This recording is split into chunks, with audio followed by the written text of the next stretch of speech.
Hello बच्चों, क्या हाल चाल।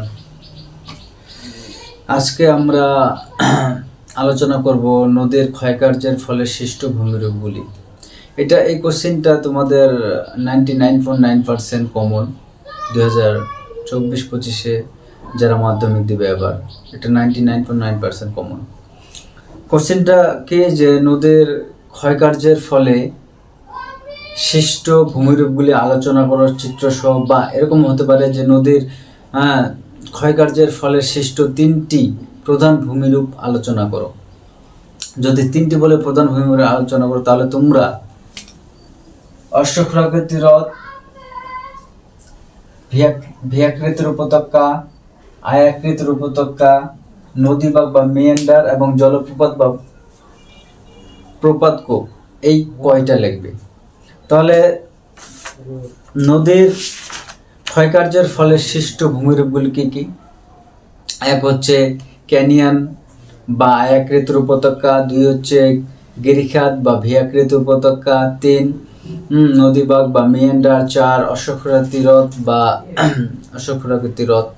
তারপর তোমার হয়ে গেল জলপ্রপাত বা প্রপাতকূপ। তারপর আরো কয়েকটা আছে, যেমন মধ্যকূপ, নদীবাগ বা মিয়েন্ডার, তারপর আবদ্ধ শৈলশিরা বা শৃঙ্খলিত শৈলশিরা। তো শুরু করা যাক যে ক্যানিয়ন বা আয়াকৃতির উপত্যকা কাকে বলে। ক্যানিয়ন বা আয়াকৃতির উপত্যকা হলো যে মরু অঞ্চলে যখন কোমল শিলায় নদীর ক্ষয় বেশি হয়, কোমল শিলায় যখন নদীর ক্ষয় বেশি হওয়ার কারণে কি হয় যে নদীর যে পাড়টা থাকে, ধরো এটা নদীটা যাচ্ছে এরকম করে এরম করে নদীটা যাচ্ছে, তো এখানে যে কোমল শিলাগুলো আছে সেগুলো ক্ষয় হওয়ার কারণে এই যে তার পাশে এই যে নদী উপত্যকাটা আছে, এই নদী উপত্যকা কি হয় যে এই এই এর এর পাশে যে কোমল শিলা, তো নদী যাচ্ছে এগুলো ক্ষয় হচ্ছে, এই ক্ষয়ের কারণে নদী উপত্যকাটি কি হয় যে সুদীর্ঘ এবং গভীর হয়। এটা সুদীর্ঘ এবং গভীর হয়, এরকম ধরে সুদীর্ঘ এবং গভীর হয়। এই আত্মা দেখছো আমার, এই যাচ্ছে এরকম সুদীর্ঘ এবং গভীর হয়ে ইংরেজি আয়ক্ষরের মতো আকার ধারণ করে, ইংরেজি আয়াকৃতির মতো আকার ধারণ করে, এইরকম আয়াকৃতি দেখতে পাচ্ছ। এই যে আমার হাতে দেখছো, এই যে আয়াকৃতির ভূমিরূপ মানে আকৃতি ধারণ করে, তখন তাকে বলা হয় ক্যানিয়ন বা আয়াকৃতির উপত্যকা।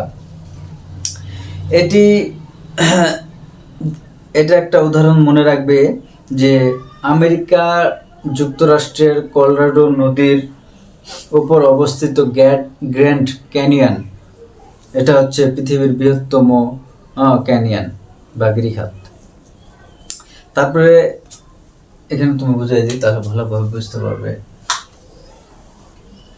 ধরো এই নদীটা,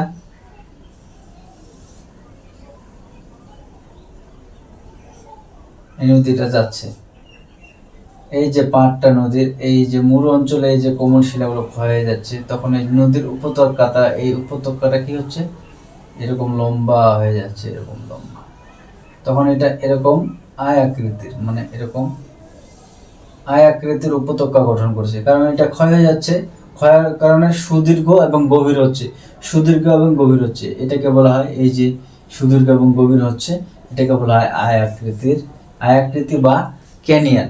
তাহলে মরু অঞ্চলে কি হয় যে মরু অঞ্চলে কোমল শিলার ক্ষয় বেশি হওয়ার কারণে নদী উপত্যকা সুদীর্ঘ ও গভীর হয়ে ইংরেজি আয়াকৃতির যে ভূমিরূপ গঠন করে, তখন তাকে বলা হয় ক্যানিয়ন বা আয়াকৃতির উপত্যকা। এরপরে চলে আসবে ভিয়াকৃতির উপত্যকাটা কি, যে উচ্চ পার্বত্য অঞ্চলে যখন নদীর গতিবেগটা বেশি থাকে, তো নদীর গতিবেগ বেশি থাকার কারণে নদী তীব্র বেগে যখন নিচের দিকে আসে, ধরো এটা আমার উচ্চ পার্বত্য অঞ্চল, তো এখান থেকে এই যে এরকম করে আছে, এইটা উচ্চ প্রবাহ, তো এখান থেকে জলটা যখন নিচে তীব্র গতিতে চলে যায়, নিচের দিকে কি হয়, উচ্চ পার্বত্য অঞ্চল নিচের দিকে তীব্র প্রবাহে যায়, যখন নদীর গতিবেগ বেশি থাকে তখন কি করে এই পার্শ্বক্ষয় বেশি হবে, কি জলটা যাচ্ছে এরকম করে, তাহলে কি হয়, নিম্নক্ষয় বেশি হয়। তাহলে উচ্চ পার্বত্য অঞ্চলে নদীর গতিবেগ বেশি থাকা, তীব্র গতিবেগ থাকার কারণে নদীর পার্শ্বক্ষয় অপেক্ষা নিম্নক্ষয় বেশি করে এরকম, এই ধরো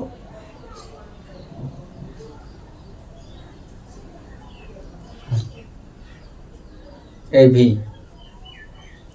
বা এরকম ধরো, এরকম ভি আকৃতির এই যে নদীটা এখানে নিচে চলে যাচ্ছে এবং এই যে এরকম ভি আকৃতির উপত্যকা গঠন করে, তখন তাকে বলা হয় ভি আকৃতি বা গিরিখাত বা ভি আকৃতির উপত্যকা। ক্লিয়ার? তাহলে এই নদীটা যাচ্ছে এখানে উচ্চ পার্বত্য, তাহলে এখানে গতিবেগটা কি হয়, বেশি হওয়ার কারণে এই জলপ্রবাহ যখন নিচের দিকে আসে তখন এই পার্শ্বক্ষয় কম করে, নিম্নক্ষয় বেশি করে, তখন এই জলপ্রবাহটা এরকম একটা উপত্যকা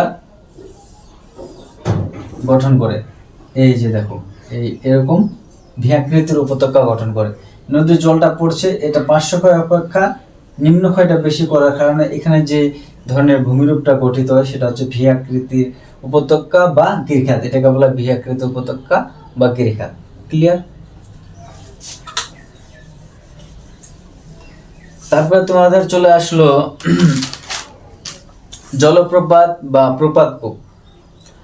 জলপ্রপাতটা কি, যে যখন পার্বত্য অঞ্চলে নদীর গতিপথে ধরো এটা কোমল শিলা, এটা এরকম, এই যে ফাঁকগুলো দেখছো, এই ফাঁকগুলো এগুলো ধরো কোমল শিলা, আর এরপরে যে আছে এটা কঠিন শিলা। তো এখানে এটা ধরো এই নদীটা পড়ছে, নদীটা যাচ্ছে, তাহলে কি হবে, এই নদীটা গেলে কি হবে, এই কোমল শিলাটা ক্ষয় হবে। তো এই কোমল শিলা ক্ষয় হয়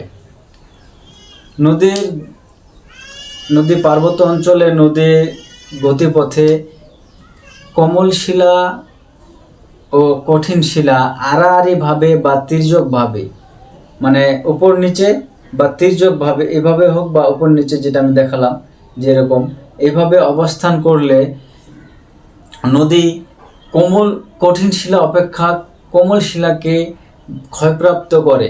তাহলে কোমল শিলা তাড়াতাড়ি ক্ষয়প্রাপ্ত হয় এবং পরে যখন সেই ক্ষয়প্রাপ্ত হলো কোমল শিলাটা, সেখান থেকে যখন জল পড়ে তখন সেটাকে জলপ্রপাত বলে।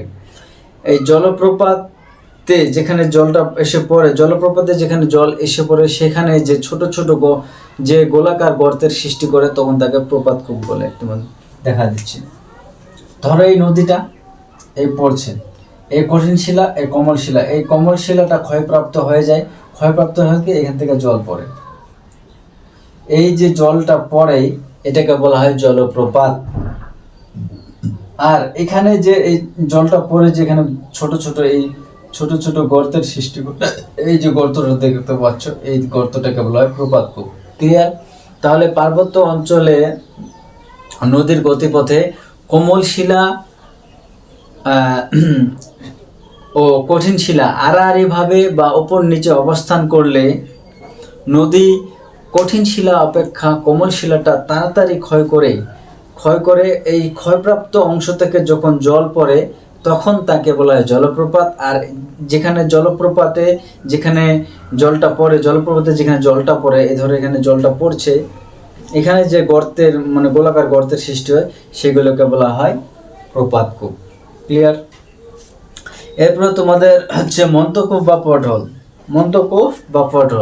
মন্তকূপটা কি, যে যখন নদীর জলপ্রবাহে নদী কি, ধরো এটা জল নিয়ে যাচ্ছে, এটা নদী যাচ্ছে এরকম করে, তার এখানে জল নিয়ে যাচ্ছে, এর সাথে কি নুড়ি বালি পাথর, এই পাথর হলে এই নুড়ি বালি পাথর যায়, বহন করে নিয়ে যায়। এই যে প্রস্তর খণ্ডন বা নুড়ি বালিগুলো যখন নদীর তলদেশে, এটা নদীর তলদেশ, এই নদীর তলদেশে যখন এগুলো ধাক্কা লেগে বা অবঘর্ষণ প্রক্রিয়ায় যখন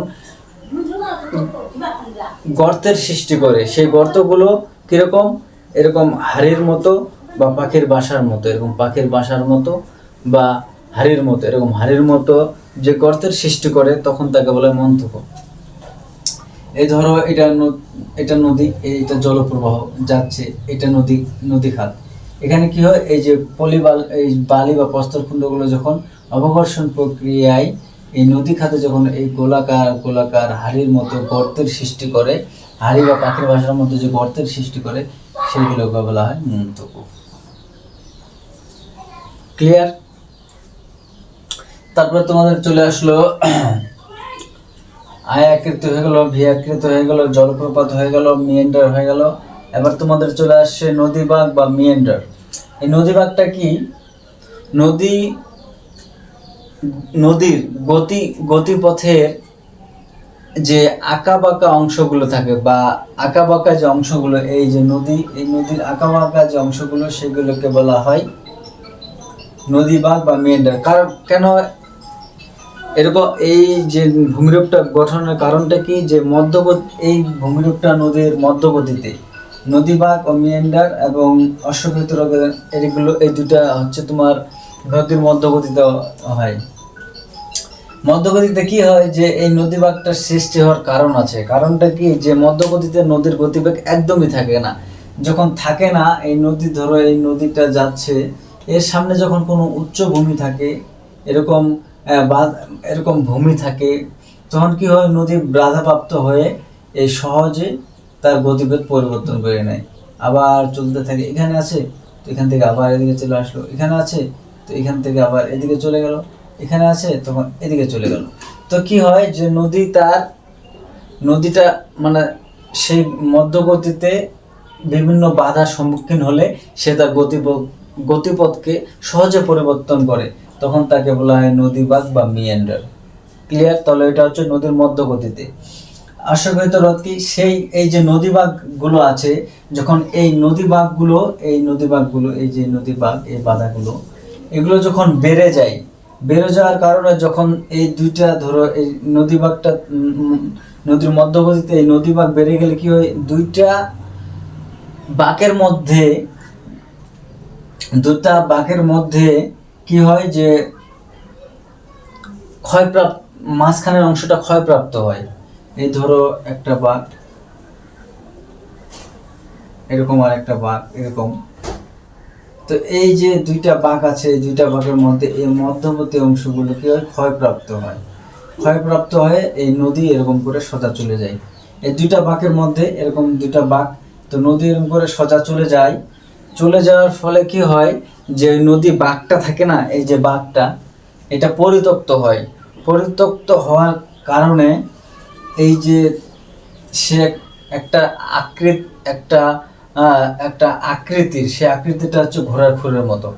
তখন ঘোড়ার খুরের মতো যে বিলের সৃষ্টি করে, তখন তাকে অশ্বক্ষেত্র হ্রদ বলে। কারণ ঘোড়ার যে বিলটার সৃষ্টি করে, সেই বিলটা ঘোড়ার খুরের মতো দেখতে, এই ঘোড়ার খুরের মতো দেখতে হওয়ার কারণে একে অশ্বক্ষেত্র হ্রদ বলে।